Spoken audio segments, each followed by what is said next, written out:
7 brothers lead చేస్తున్న కర్నా గ్యాంగ్ని సాగర్ ఓడిస్తాడు. ఆ తర్వాత వాళ్ళని తన ఆర్గనైజేషన్లో జాయిన్ అవ్వమని అడుగుతాడు. మరోవైపు విధుర్ విశ్వ ఆర్గనైజేషన్ మనుషులతో కలిసి హైదరాబాద్ సిటీకి వస్తాడు. అప్పుడు మచ్చా మోహన్ తన మనుషులతో కలిసి విధుర్ దగ్గరికి వెళ్తాడు. మీకు వచ్చిన ఇన్ఫర్మేషన్ అక్యురేట్ గానే ఉంది అని విధుర్ మచ్చా మోహన్ని అనుమానంగా చూస్తూ అడిగాడు. ఆ వాళ్ళక్కడే ఉన్నారని నాకు తెలుసు అని కేర్లెస్ గా చెప్పాడు మచ్చా మోహన్. ఏమో, నిన్ను చూస్తుంటే నాకు అనుమానంగానే ఉంది. మనం సేవ్ చేయబోయే వాళ్ళు ఎంత ఇంపార్టెంట్ పర్సన్సో నీకు ఈ పాటికి తెలిసే ఉంటుంది. కాబట్టి చిన్న పొరపాటు కూడా జరగడానికి వీల్లేదు అని సీరియస్గా చెప్పాడు విధుర్. మచ్చా మోహన్ మునుపటి కంటే బాగా శక్తివంతంగా తయారైనప్పటికీ విధుర్ మాత్రం అతన్ని చిన్నచూపు చూస్తూ ఉన్నాడు. అతని మాటలు విధుర్కి నమ్మబుద్ధి కావడం లేదు. దాంతో మళ్ళీ కన్ఫర్మ్ చేసుకోవడానికి, నువ్వు వాళ్ళు అక్కడ ఉన్నది చూసావా లేదా? నీకు ఎవరైనా ఇన్ఫర్మేషన్ ఇచ్చారా? ఇచ్చిన వాళ్ళు నీ మనుషులేనా అంటూ ప్రశ్నల వర్షం కురిపించాడు విధుర్. అతను ఎంత ఇరిటేట్ చేసినా సరే మచ్చా మోహన్ మాత్రం ప్రశాంతంగానే ఉన్నాడు. విధుర్ అతి జాగ్రత్త పడుతున్నాడు అనుకుంటూ, నువ్వేం టెన్షన్ పడకు బ్రో, నా మనుషులంతా పర్ఫెక్ట్ గా ఇన్వెస్టిగేట్ చేశారు. ఈ రోజు మనం వాళ్ళని ఖచ్చితంగా సేవ్ చేస్తాం అని కాన్ఫిడెంట్ గా చెప్పాడు. ఆర్ యు షూర్ అని తిరిగి ప్రశ్నించాడు విధుర్. ఇక ఆ ఒక్క ప్రశ్నతోటి మచ్చా మోహన్ కి సహనం నశించింది. కాని అతను మాత్రం విధుర్కి ఎదురు చెప్పే ప్రయత్నం చేయలేదు. ఎందుకంటే మచ్చా మోహన్ అతన్ని కలవడానికి ముందే విశ్వ ఆర్గనైజేషన్ వాళ్లతో జాగ్రత్తగా ఉండమని కేదార్ అతనికి గట్టి వార్నింగ్ ఇచ్చాడు. అందుకే మచ్చా మోహన్ ఏమీ మాట్లాడలేదు. ఆ తర్వాత వాళ్ళిద్దరూ తమ మనుషులతో పాటు ఒక పాడుబడిన ప్రాంతంలో ఉన్న లగ్జరీస్ బిల్డింగ్ దగ్గరికి చేరుకున్నారు. అప్పుడు విధుర్ ఆ బిల్డింగ్ ని చూస్తూ, నువ్వు కొంతమంది మనుషులతో కింద కాపలాకాయి, నేను మరికొంతమంది మనుషులతో పైకి వెళ్లి అఖిల మేడంని అలాగే శ్రావ్య మేడంని జాగ్రత్తగా తీసుకొని వస్తాను అని గంభీరంగా చెప్పాడు. ఆ తర్వాత మచ్చా మోహన్ ఏం చెప్తాడో కూడా ఎదురు చూడకుండా అక్కడ ఉన్న మనుషుల్ని గ్రూప్స్ గా డివైడ్ చేయడం మొదలుపెట్టాడు విధుర్.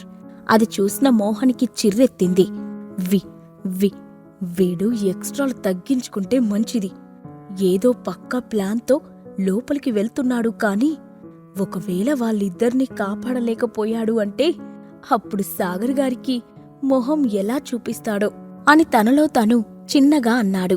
కొంతసేపటికి విధుర్ అక్కడి మనుషుల్ని గ్రూప్స్ గా విడగొట్టిన తర్వాత 700 మంది మనుషుల్ని ఆ బిల్డింగ్ లోపలికి ఎంటర్ అవ్వమని ఆర్డర్ వేశాడు. వాళ్ళందరూ వేగంగా కదులుతూ ఆ బిల్డింగ్ లోపల ప్రతి ఫ్లోర్ యొక్క ఎంట్రన్స్ దగ్గర అలాగే ఎలివేటర్ దగ్గర కాపలా కాస్తూ ఉన్నారు. అప్పుడు విధుర్ తనతో పాటు 20 మందిని తీసుకుని 8వ ఫ్లోర్లోకి ఎంటర్ అయ్యాడు. అక్కడ ఎవరూ లేరు అని కన్ఫర్మ్ చేసుకొని అతని వెనుక ఉన్న 2 మనుషులను ముందుకు వెళ్లమని సైగ చేయగానే వాళ్ళు తమ చేతిలో కత్తులతో వేగంగా ముందుకు కదిలారు. కాని వాళ్లలా వెళ్లిన మరుక్షణమే గాల్లో ఎగురుతూ అక్కడి కారిడార్ నుండి కిందకి పడ్డారు.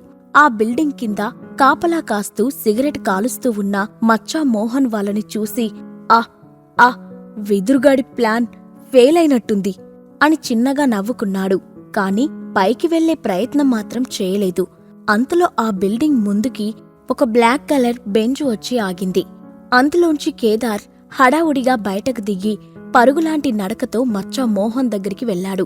అతన్ని చూడగానే మచ్చా మోహన్ తన చేతిలో ఉన్న సిగరెట్ ని దూరంగా విసిరేస్తూ, బాస్ మీరేంటిక్కడ అని ఆశ్చర్యంగా అడిగాడు. దానికి కేదార్ సూటిగా సమాధానం చెప్పకుండా, వాళ్ళిద్దరినీ సేవ్ చేశారా? వచ్చిన పని పూర్తయిందా అని తిరిగి ప్రశ్నించాడు.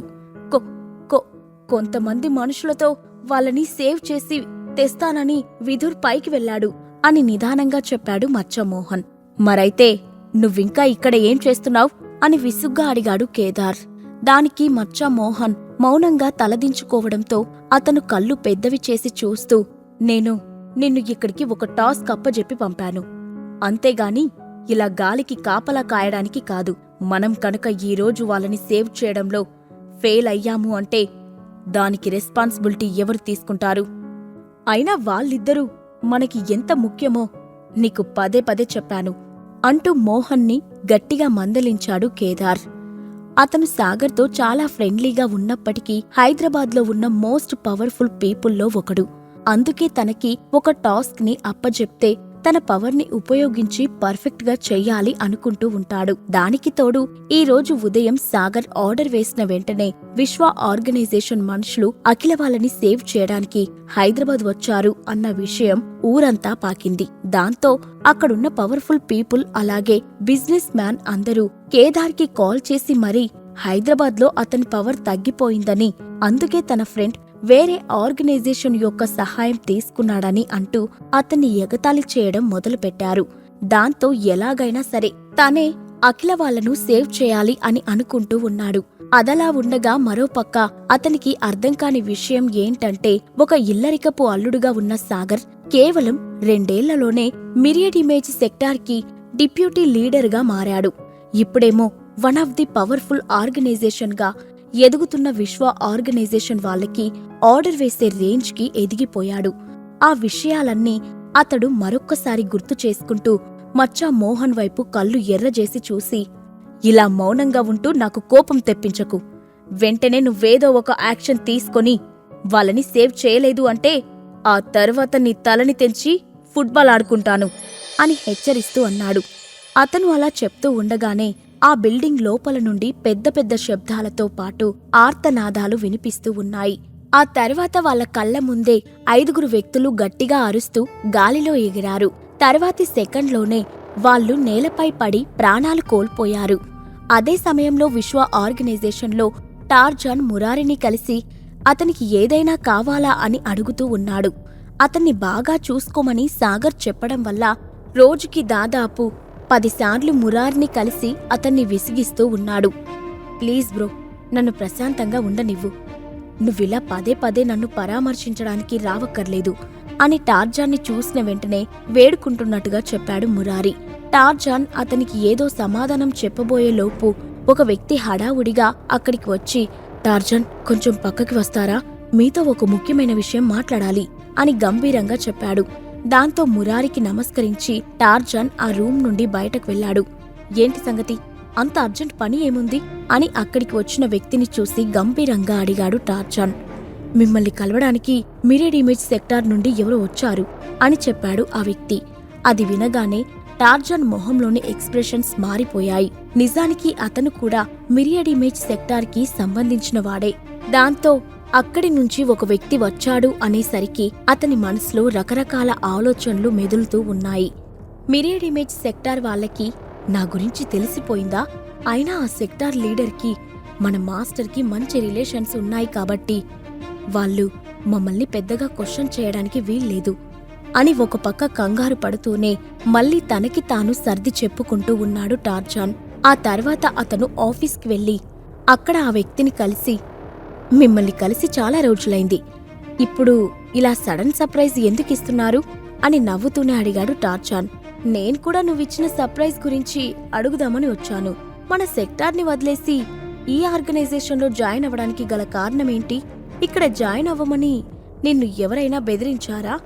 అలా అయితే చెప్పు, మన వాళ్ళకి చెప్పి ఈ ఆర్గనైజేషన్లో ఏ ఒక్కరూ ప్రాణాలతో లేకుండా చేయగలను అని నమ్మకంగా చెప్పాడు ఆ వ్యక్తి. అది విన్న వెంటనే టార్జాన్కి నవ్వ ఆగలేదు. ఏంటి, ఇక్కడ ఏ ఒక్కరూ ప్రాణాలతో లేకుండా చేస్తావా? అసలు నీకు ఇక్కడ ఎంతమంది ఉన్నారో తెలుసా అంటూ తన నవ్వును కంట్రోల్ చేసుకొని, నీకసలు ఆ ఎబిలిటీ ఉందని నువ్వనుకుంటున్నావా అని అడిగాడు టార్జాన్. అతను పైకి అలా నవ్వుతూ ఉన్నప్పటికీ లోపల మాత్రం భయపడుతూనే ఉన్నాడు. ఎందుకంటే ఒకవేళ మిరియడ్ ఇమేజ్ సెక్టార్ వాళ్ళు కనుక అకస్మాత్తుగా విశ్వ ఆర్గనైజేషన్ మీద దాడి చేస్తే అప్పుడు వాళ్ళని కాపాడడానికి ఎవరూ లేరు. ఎందుకంటే హై లెవెల్ కల్టివేటర్స్ అందరూ కర్ణా గ్యాంగ్ ని ఎదిరించడానికి ఖమ్మంకి వెళ్లగా మరికొంతమంది అఖిల వాళ్ళని సేవ్ చేయడానికి హైదరాబాద్ వెళ్లారు. కాబట్టి ప్రస్తుతం ఆర్గనైజేషన్ మెయిన్ హెడ్ క్వార్టర్స్ లో కేవలం కొత్తగా వచ్చిన వాళ్ళు మాత్రమే ఉన్నారు. వాళ్ళు కూడా కల్టివేషన్ ని ప్రాక్టీస్ చేస్తున్నారు. టార్జాన్ నుంచి ఊహించని రెస్పాన్స్ రావడంతో ఆ వ్యక్తి అతని వైపు కళ్ళు చిట్లించి చూస్తూ, నా ఎబిలిటీ గురించి పక్కన పెట్టు, కానీ బయట నీకోసం ఒక వ్యక్తి వెయిట్ చేస్తూ ఉన్నారు, వెళ్ళి ఆయనతో మాట్లాడు అని సీరియస్గా చెప్పాడు. బయట ఉన్న వ్యక్తితో మాట్లాడాలా? ఆయన లోపలికి రావడానికి మా వాళ్ళు పర్మిషన్ ఇవ్వలేదా ఏంటి అని ఎగతాళిగా అన్నాడు టార్జాన్. వచ్చింది ఎవరో చూస్తే నువ్వు ఇలా మాట్లాడవు. నిజానికి నేను మాత్రమే ఇక్కడికి వద్దామనుకున్నాను, కాని ఆయన మిమ్మల్ని కలిసి ముఖ్యమైన విషయం చెప్పాలి అన్నారు, అందుకే వచ్చారు అని ఎక్స్ప్రెషన్లో ఎటువంటి మార్పు లేకుండా చెప్పాడు ఆ వ్యక్తి. దాంతో ఎవరో హై పొజిషన్లో ఉండే వ్యక్తి అక్కడికి వచ్చాడు అనుకున్న టార్జాన్ అనుమానంగా ఆ వ్యక్తిని కలవడానికి బయటకు వెళ్లాడు. విశ్వ ఆర్గనైజేషన్ యొక్క విశాలమైన మైదానంలో కొత్తగా జాయిన్ అయిన స్టూడెంట్స్ అందరూ మార్షల్ ఆర్ట్స్ ప్రాక్టీస్ చేస్తూ ఉంటే ఆ వ్యక్తి వాళ్ళని నవ్వుతూ చూస్తూ ఉన్నాడు. ఆ వచ్చిన వ్యక్తి చంద్రశేఖర్ అని టార్జాన్కి అర్థమైనప్పటికీ కావాలని అతన్ని కళ్ళు చిట్లించి చూస్తూ, ఎవరు మీరు, ఇక్కడికి ఎందుకు వచ్చారు అని మొహంలో సీరియస్ ఎక్స్ప్రెషన్ మెయింటైన్ చేస్తూ అడిగాడు. నా పేరు చంద్రశేఖర్. మా సెక్టార్ లీడర్ మీ ఆర్గనైజేషన్ హెడ్కి లెటర్ ఇవ్వమని ఆర్డర్ వేశారు. ఆయన ఈ లెటర్ని తన చేతులతో స్వయంగా రాశారు. అందుకే నేనే స్వయంగా ఆయనకి దీన్నిద్దామనుకుంటున్నాను అని మర్యాదగా చెప్పాడు చంద్రశేఖర్. అతనికి మిరియడ్ ఇమేజ్ సెక్టార్లో హై స్టేటస్ ఉన్నందువల్ల టార్జాన్ ఇంతకు ముందు తన సెక్టార్లో ఉన్నాడన్న విషయం అతనికి తెలీదు. అప్పుడు టార్జాన్ అతను అడిగిన ప్రశ్నకు సమాధానమిస్తూ, నన్ను క్షమించండి, కానీ మాస్టర్ విశ్వ ఈరోజు ఇక్కడ లేరు, ముఖ్యమైన పని మీద బయటకు వెళ్లారు అని చెప్పాడు. అయితే సాగర్ ఇక్కడ ఉన్నారా? తను మా సెక్టార్ హెడ్కి క్లోజ్ ఫ్రెండ్, కాబట్టి ఈ లెటర్ని నేను ఆయనకివ్వొచ్చా అని అనుమానంగా అడిగాడు చంద్రశేఖర్. అతను ప్రశ్న అడగడానికి ముఖ్య ఉద్దేశం సాగర్ విశ్వ ఆర్గనైజేషన్లో జాయిన్ అయ్యాడో లేదో తెలుసుకోవడమే. అది గ్రహించిన టార్జాన్ చిన్నగా నవ్వుతూ, ఐఎమ్ సారీ సార్, మీరు అడిగిన సాగర్ గారు కూడా ఇక్కడ లేరు. ఆయన ఖమ్మంలో ఉన్నారని నేను విన్నాను. అలాగే ఆయన మీ సెక్టార్ హెడ్కి ఎలాగైతే క్లోజ్ ఫ్రెండో మా ఆర్గనైజేషన్ హెడ్కి కూడా ఆయన అత్యంత సన్నిహితుడు. అంతేకాని ఆయన మా ఆర్గనైజేషన్లో జాయిన్ అవ్వలేదు అని చెప్పాడు. అతని మాటలు వినగానే చంద్రశేఖర్ మొహంలో ఎక్స్ప్రెషన్స్ మారిపోయాయి.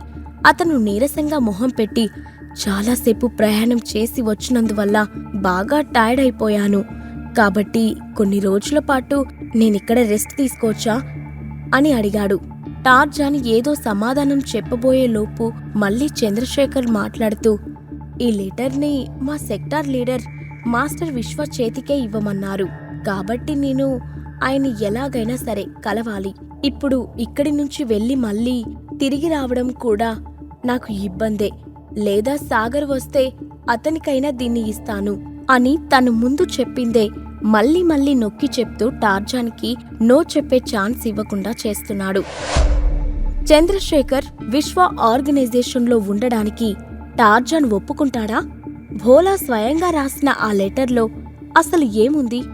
ఈ ప్రశ్నలకు సమాధానాలు తెలుసుకోవాలంటే నెక్స్ట్ ఎపిసోడ్ వినాల్సిందే. క్రింద ఇచ్చిన లింక్ ని క్లిక్ చేసి పాకెట్ ఎఫ్ఎం యాప్ ని ఇన్స్టాల్ చేసుకోండి. Stay tune to pocket FM.